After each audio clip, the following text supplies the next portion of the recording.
I want you to take a moment and imagine what it would be like to learn your target language through games. Games like these, Language Guardians 1, 2, and 3. I'm about to send these out to our newest cardlanger in the USA, so I wanted to show you how I typically pack things up, tell you a little bit about how these card games work, what they can do for your language learning, and I want you to let me know as well in the comments section which languages you are learning and why, and what types of fun ways do you like to use to learn them. Now let's take a look at this box. I ship the games all over the world for free, but if you don't want to pay for the physical copies of the games, there's also downloadable print and play games on our website as well. But if you bought the physical games, you would get a box like this, and inside a handwritten card, and these are the games that I was just showing you boxed up that the customer has ordered. Language Guardians 1, 2, 3, and in a fourth box there's a red cloth bag to carry the games in, and also our wristband which says learning languages is a big deal.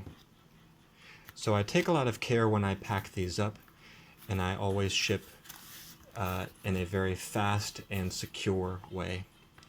And I've shipped these games now to about 17 or 18 countries, I think, so you can buy with confidence. So this is the Language Guardians card game series, and I want to show you now the second one. This is Language Guardians 2. This is my deck that I actually play with myself. And I want to show you some of the cards and talk about how the game works. It functions like Uno or Crazy Eights. So players are trying to get rid of all the cards in their hand. The first player to get rid of all their cards first wins. But before you can put a card down, and when you put a card down, you have to match it down by color or by name. Before you do that, you have to say what the card tells you to say in your target language. And one happy customer recently wrote to me and said, I really like this idea because it takes the guesswork out of which categories and which vocabulary I should be learning, and which vocabulary and which categories I should be learning next. So he's right. As long as you play through the different series that I have, you are going to be absorbing category after category of great vocabulary knowledge. Actually, this edition, Language Guardians 2, focuses on survival phrases. That's the name of this deck, survival. It focuses on phrases that you would need to know to survive in your target language. Like, for example, if you traveled to a place where they didn't speak your native language, what types of things would you need to be able to talk about? I've already showed these cards a lot on this channel, so today I'm going to show you some of the wild cards in particular, which I don't think I've shown as much.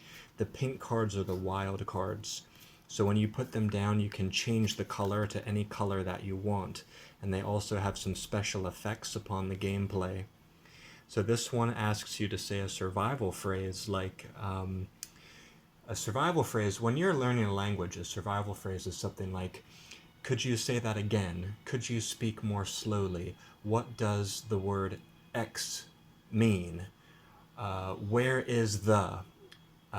These types of phrases that help you to carry out your conversation and help you to get vital information. There's a wild card where you need to say date and time. Current date and time is very useful. Making a self-introduction and stating your address. So as you can see, this deck is full of a lot of practical things. Illnesses, belongings, languages, countries, directions. These are the types of things you need to know to really function in daily life using your target language. So I just wanted to show you that really quickly today. Again, this one is Language Guardians 2, but there's a whole series including 3 decks. The first one covers a lot of basic ground.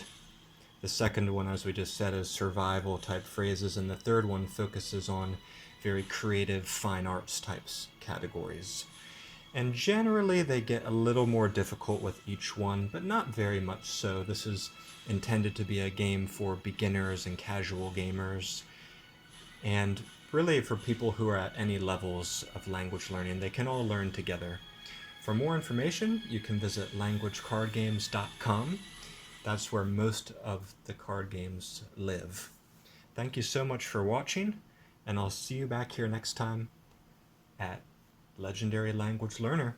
I'm going to get this one out the door. Bye-bye.